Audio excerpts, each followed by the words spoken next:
कि यह शिक्षक नियमावली कम, दंड संहिता ज्यादा है। हमारा प्रमोशन आज तक नहीं हुआ, जबकि यह प्रमोशन होना चाहिए। तो फिर हमारा स्थानांतरण जिला के ही अंदर होना चाहिए। जिला के बाहर राज्य स्तरीय या प्रमंडल संवर्ग का होता है, जिला संवर्ग का नहीं होता है। हमारा स्थानांतरण 2012 नियमावली और 20 नियमावली दोनों में है कि हमारा ऐच्छिक स्थानांतरण होगा, रैंडमाइजेशन नहीं होगा। इसी है कि हमारी जो 20 साल की, 15 साल की, 10 साल की, 5 साल की नौकरी है, इसको जोड़ते हुए इसमें सेवा निरंतरता का लाभ देते हुए इसमें हमारा समायोजन किया जाए, विशिष्ट शिक्षक हमें बनाया जाए। बिहार के सभी शिक्षक भाइयों, शिक्षिका बहनों, शिक्षा प्रेमियों एवं बुद्धिजीवियों, सादर प्रणाम, नमस्कार। साथियों, बिहार सरकार द्वारा बिहार विद्यालय विशिष्ट शिक्षक नियमावली 2023 प्रकाशित की जा चुकी है। इसको हमने गहन अध्ययन करके इस पर हमने अपनी प्रतिक्रिया दी थी और हमने यही निष्कर्ष निकाला था कि यह शिक्षक नियमावली कम, दंड संहिता ज़्यादा है। मैं कल से आज तक लगातार 2 दिनों तक माननीय हाई कोर्ट और सुप्रीम कोर्ट के विभिन्न विद्वान वकीलों से विचार विमर्श किया हूं। काफ़ी इस पर मंथन करने के बाद हमने कुछ पॉइंट बनाए हैं। सबसे पहला पॉइंट हमारा यह है कि नियमावली 2006 के तहत सभी शिक्षा मित्रों को पंचायत शिक्षक, प्रखंड शिक्षक बनाया गया। उस समय हम लोग को 1 से 8 तक के शिक्षक बनाया गया था, किंतु नियमावली 2012 जब आई तो यह कहा गया कि नहीं, आप सभी 1 से 5 तक के ही शिक्षक हैं और 6 से 8 में आधी शिक्षक आप लोग के प्रमोशन से भरा जाएगा और आधी शिक्षक सीधी बहाली होगी। तो आधे सीट पर तो सीधी बहाली हो रही है, लेकिन हमारा प्रमोशन आज तक नहीं हुआ, जबकि यह प्रमोशन होना चाहिए। हमने इस एक्ट को लेकर के माननीय हाईकोर्ट में जाने का फैसला किया है। दूसरा है संवर्ग का गठन। नई नियमावली के कंडिका 3 में क्लियर है संवर्ग का गठन, जिसमें दिया गया है कि हम जिला स्तर पर हमारा एकल संवर्ग होगा। तो जब जिला स्तर पर एकल संवर्ग होगा तो फिर हमारा स्थानांतरण जिला के ही अंदर होना चाहिए। जिला के बाहर राज्य स्तरीय या प्रमंडल संवर्ग का होता है, जिला संवर्ग का नहीं होता है। इस एक्ट को लेकर के भी हम हाईकोर्ट में चुनौती देने जा रहे हैं। हमारा स्थानांतरण 2012 नियमावली और 20 नियमावली दोनों में है कि हमारा ऐच्छिक स्थानांतरण होगा, रैंडमाइजेशन नहीं होगा। इसी नई नियमावली के कंडिका 4 में है, यह जो नई नियमावली है इसके कंडिका 4 में है स्थान वरीयता, जिसमें स्पष्ट दिया गया है कि जो पूर्व में हमारा प्रशिक्षित तिथि है उसी प्रशिक्षित तिथि से वरीयता का निर्धारण होगा।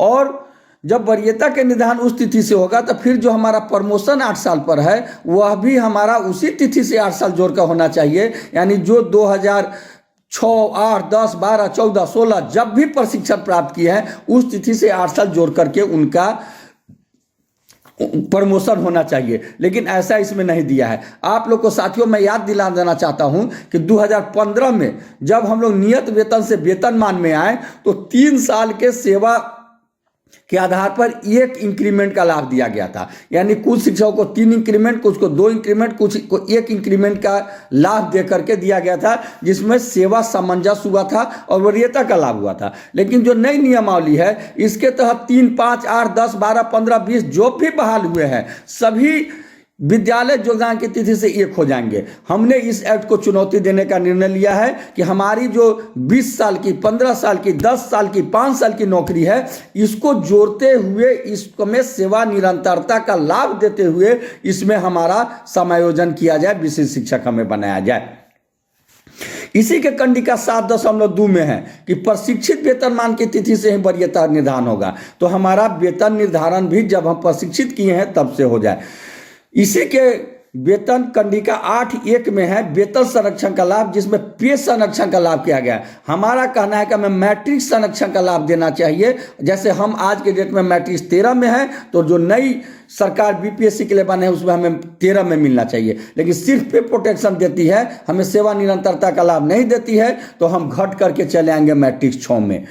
वेतन फिटमेंट मैट्रिक्स में चले जाएंगे, जबकि हमें मैट्रिक्स 13 में जाना चाहिए। इस एक्ट को भी हमने हाईकोर्ट में चुनौती देने का निर्णय लिया है। 7वां पॉइंट है हमारा प्रोन्नति। क्लियर है कि और इसके भी कंडिका 7.1 में है कि प्रशिक्षण प्राप्त की तिथि से ही वरीयता निर्धारण होगा। तो प्रशिक्षण प्राप्त की तिथि से जो 1 से 5 में बहाल है उन्हें 6 से 8 में, जो 9 से 10 में बहाल है उन्हें से 11 से 12 में, जो 6 से 8 में बहाल है उन्हें वर्गीय वेतनमान में पहले प्रशिक्षण दे दिया जाए, उसके प्रोन्नति दे दिया जाए, उसके बाद उस लेवल में हमारा वेतन निर्धारण हो और उस वेतन लेवल में हम विशिष्ट शिक्षक बने। इसी के कंडिका में है 10.1 में है कि राज्य के अंतर्गत हमारा स्थानांतरण होगा, जबकि हम जिला कैडर है तो जिला कैडर का स्थानांतरण जिला के अंतर्गत ही होना चाहिए, इसलिए हमें जिला के अंतर्गत ही स्थानांतरित और पोस्टिंग करने के नियम बनाए गए। इस नई नियमावली के कंडिका 10.2 में है डीओ द्वारा और 10.3 में है कि डायरेक्टर द्वारा कभी भी कहीं भी हमारा स्थानांतरण किया जा सकता है शिक्षक छात्र अनुपात में, या अनुशासनात्मक दृष्टि से किया जा सकता है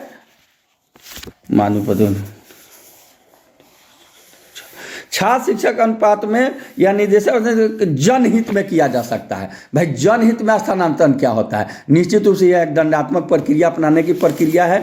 तो हमने तय किया है कि और हम माननीय उच्च न्यायालय और हाई कोर्ट और सुप्रीम कोर्ट के वकील से डिस्कशन भी किए हैं और हमने लोगों ने तय किया है कि बहुत जल्द हमको नियमावली का ना विरोध करना है ना समर्थन करना है, इस एक्ट को चुनौती देना है और हमें हमारा जो अधिकार है वो लेना है। इसके लिए हम माननीय उच्च न्यायालय में 1 जनवरी तक उच्च न्यायालय बंद है, जो जनवरी को खुलेगा हम 2 या 3 जनवरी को माननीय उच्च न्यायालय में रिट दायर करेंगे। हम उम्मीद करते हैं कि आप लोग निश्चित रूप से इसमें हमारा सहयोग करेंगे और आप सभी साथियों से करबद्ध आग्रह है कि आप लोग भी इस नियमावली को पढ़िए और इसमें जो भी हाई कोर्ट में जाने लायक बात है मेरे पर्सनल व्हाट्सएप पर उसको लिख करके भेजिए ताकि हम उसको हाई कोर्ट में जो रीट करेंगे उसमें दर्ज कर सके। मैं आप लोग को स्पष्ट रूप से बता देना चाहता हूं और आप लोग को कह देना चाहता हूं कि 1 जनवरी से हमारी अधिकार के लिए सरकार के विरोध में नहीं, शिक्षक के समर्थन में, छात्र के समर्थन में, शिक्षा के समर्थन में,